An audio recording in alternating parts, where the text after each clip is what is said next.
Congress high command చెప్పినందుకే ఈ రోజు తాను ముఖ్యమంత్రి పదవికి రాజీనామా చేశానని అనౌన్స్ చేశారు సీఎం సిద్ధరామయ్య. అధిష్టానం ఎప్పుడు చెప్పినా తాను రాజీనామా చేస్తానని ముందే చెప్పానన్నారు. హైకమాండ్ నిర్ణయమే తన నిర్ణయమని చెప్పారు. రాష్ట్ర ప్రయోజనాల కోసమే సీఎం పదవి నుంచి తప్పుకున్నారని ప్రకటించారు. 7 కోట్ల మంది కర్ణాటక ప్రజలకు సేవ చేయడం తన అదృష్టమన్నారు. ఇన్నాళ్లు ముఖ్యమంత్రిగా అవకాశం ఇచ్చినందుకు సోనియా గాంధీ, రాహుల్ గాంధీకి కృతజ్ఞతలు తెలియజేశారు. రాజ్యాంగం నా ధర్మం, ఓటర్లు నా దేవుళ్లని చెప్పారు సిద్ధరామయ్య. 2 సార్లు ముఖ్యమంత్రిగా, 2 సార్లు ప్రతిపక్ష నేతగా పనిచేశారన్నారు. లోక్ భవన్ లో గవర్నర్ లేరని, అందువల్ల లోక్ భవన్ లో ఉండే సిబ్బందికి రాజీనామా లేఖ ఇచ్చానని చెప్పారు సిద్ధరామయ్య. తాను పల్లెటూరు నుంచి వచ్చానని, ఎమ్మెల్యే సీఎం అవుతానని కలలో కూడా ఊహించలేదన్నారు. రైటిక మరింత సమాచారం సత్యం మనకు లైవ్ ద్వారా అందిస్తారు. సత్యం, చెప్పండి, సిద్ధరామయ్య ఎపిసోడ్ పైన అప్డేట్స్ ఏంటి? దాదాపు 6 నెలలుగా జరుగుతున్న కాంగ్రెస్ వివాదానికి పరిష్కారం పూర్తయిందని చెప్పొచ్చు. ఇక ఇప్పటివరకు సీఎంగా ఉన్న సిద్ధరామయ్య ఆయన సీఎం పదవికి రాజీనామా చేశారు. ఆయన రాజ్భవన్కి వెళ్ళి తన రాజీనామా లేఖను సమర్పించారు. గవర్నర్ లేకపోవడంతో గవర్నర్ ఆఫీస్లో ఆయన రాజీనామా లేఖ అందించారు. ఈరోజు రాత్రికి గవర్నర్ వచ్చిన తర్వాత ప్రమాణ స్వీకారం ఎప్పుడు ఉంటుంది, శనివారమా లేక ఆదివారం ఉంటుందంటూ రాత్రి వరకు గవర్నర్ కొత్త ముఖ్యమంత్రి ప్రమాణ స్వీకారం తేదీని ప్రకటించే అవకాశం ఉంది. ఇక కాంగ్రెస్ పార్టీలో కొత్త సీఎంగా డీకే శివకుమార్ బాధ్యతలు తీసుకునే అవకాశం ఉంది. ఆయన 2023 మేలో జరిగిన అసెంబ్లీ ఎన్నికలు జరిగిన తర్వాత ఇద్దరు ముఖ్యమంత్రి పదవి కోసం పోటీ పడడంతో 2.5 సంవత్సరాలు ఒకరు, 2.5 సంవత్సరాలు మరొకరు ఉండే విధంగా అధిష్టానం ఇద్దరి మధ్య ఒప్పందం కుదిర్చింది. అందులో భాగంగా సిద్ధరామయ్య దాదాపు 3 సంవత్సరాలు ఆయన సీఎం పదవిలో కొనసాగారు. ఇక 6 నెలల నుంచి కూడా డీకే శివకుమార్, అదేవిధంగా డీకే శివకుమార్ వర్గం అధిష్టానంపై ఒత్తిడి తేవడంతో ఇక 3 రోజులుగా ఢిల్లీలో చర్చలు జరిగాయి.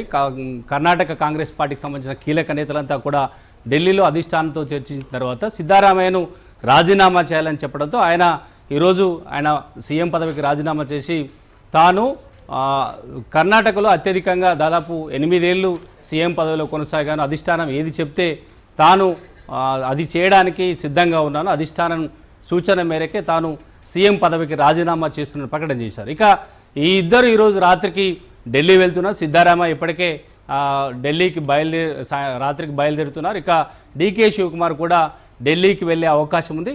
రేపు మంత్రివర్గ కూర్పు పైన అధిష్టానంతో చర్చించి ఎల్లుండి ప్రమాణ స్వీకారానికి ఏర్పాటు చేసుకునే అవకాశం ఉంది. అయితే మంత్రివర్గ ఏర్పాటుకు సంబంధించి ఎవరికి కీలక శాఖలు ఇస్తారు, ఎవరి వర్గానికి శాఖలు ఎలా ఉంటాయని మాత్రం ఈరోజు రేపు జరిగే కీలక చర్చల్లో ఒక నిర్ణయం తీసుకునే అవకాశం ఉంది. ఎందుకంటే సిద్ధరామయ్య కాంగ్రెస్ పార్టీ సీనియర్ నాయకుడు. ఆయన కర్ణాటకలో ఒక బలమైన సామాజిక వర్గానికి నాయకుడిగా ఉన్న సిద్ధరామయ్యను ఆయన అసంతృప్తి చెందకుండా ఆయన వర్గానికి కీలక శాఖలు ఇచ్చే అవకాశం ఉంది. ఎందుకంటే మొదటగా జరిగిన ఒప్పందం ప్రకారం సిద్ధరామయ్య ముఖ్యమంత్రి పదవిలో ఉంటే కీలక పదవులు డీకే శివకుమార్ సంబంధించిన వర్గానికి ఇవ్వాలని అధిష్టానం నిర్ణయించింది. ఇప్పటివరకు ఆయన డిప్యూటీ సీఎంగా ఉన్న డీకే శివకుమార్ ఇక ఆయన ముఖ్యమంత్రి పదవికి వెళ్తే సిద్ధరామయ్యను ఏం చేస్తారు, ఆయనకు ఎలాంటి పదవి ఇస్తారు, ఆయన వర్గానికి సంబంధించిన నేతలకు ఎలాంటి కీలక శాఖలు ఇస్తారని రేపు ఢిల్లీలో అధిష్టానంతో జరిగే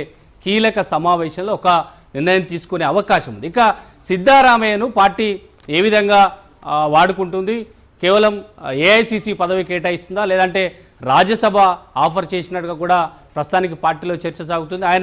తనకు అధిష్టానం రాజ్యసభ ఆఫర్ చేసింది, కానీ తాను ఎమ్మెల్యేగానే ఉంటానని కూడా ఆయన సన్నిహితులతో చెబుతుండగా తెలుస్తుంది. కానీ కాంగ్రెస్ పార్టీ ఒక కీలక సీనియర్ నాయకుని ఏఐసిసిలో వాడుకునే అవకాశం ఉంది. ఎందుకంటే ఢిల్లీ స్థాయి రాజకీయాల్లో ఇప్పటికే కర్ణాటక చాలా కీలక పాత్రలో ఉంది.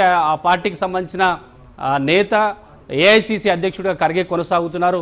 ఆయన తర్వాత కొత్త వారసుని కోసం ప్రయత్నం చేస్తున్న కాంగ్రెస్ పార్టీ ఏం చేయబోతుంది, సిద్ధరామయ్యను ఏఐసిసిలో కీలక పదవి ఇచ్చే అవకాశం ఉందా, రాజ్యసభలో అపోజిషన్ లీడర్గా ఆయన నియమించే అవకాశం ఉందా, ఇవన్నీ కూడా అధిష్టానం ఆయనకు ఆఫర్ చేస్తున్నట్టుగా తెలుస్తుంది. కానీ సిద్ధరామయ్య అధిష్టానం చెప్పినట్టుగా తాను 2.5 ఏళ్ళు సీఎం పదవిలో కొనసాగాను, గతంలో ఇచ్చిన హామీ ప్రకారమే తాను సీఎం పదవి వదులుకుంటున్నాను కాబట్టి ఎమ్మెల్యేగా రాష్ట్రంలోనే రాజకీయాల్లో తన పాత్ర పోషిస్తాను, పార్టీకి ప్రభుత్వానికి తన మద్దతు ఉంటుందంటూ కూడా ఆయన ఇలా ప్రకటన చేశారు. కానీ అధిష్టానం ఆయనను ఢిల్లీలో ఏఐసిసి పార్టీ కీలక పదవి ఇవ్వాలని ఒక నిర్ణయానికి వచ్చినట్టు తెలుసు. అందుకే ఆయనకు ఏఐసిసిలో పదవి కేటాయించి రాజ్యసభ ఇచ్చిన తర్వాత ఆయనను సీఎం పదవి నుంచి రాజీనామా చేయాలని చెప్పడంతోనే ఆయన సీఎం పదవికి రాజీనామా చేసినట్టుగా తెలుస్తుంది. కానీ అధిష్టానం రేపు ఏం చేయబోతుంది, ఎవరికి ఎలాంటి శాఖలు ఇవ్వబోతుంది, కీలక శాఖలు అన్నీ కూడా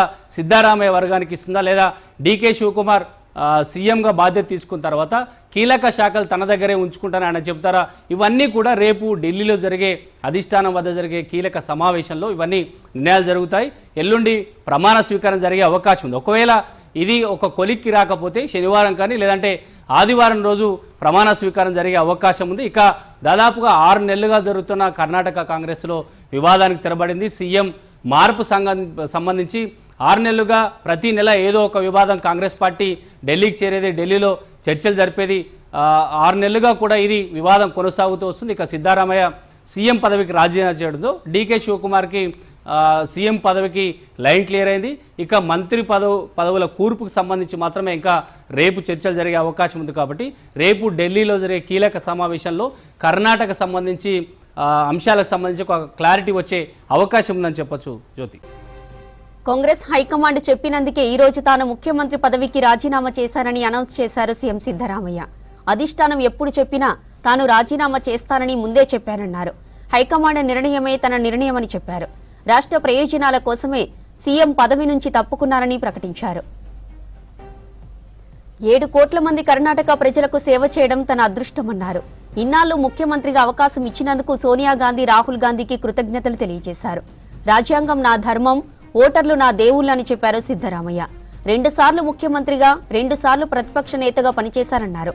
లోక్ భవన్లో గవర్నర్ లేరని, అందువల్ల లోక్ భవన్లో ఉండే సిబ్బందికి తన రాజీనామా లేఖ ఇచ్చానని చెప్పారు సిద్ధరామయ్య. తాను పల్లెటూరు నుంచి వచ్చానని, ఎమ్మెల్యే సీఎం అవుతానని కలలో కూడా ఊహించలేదన్నారు.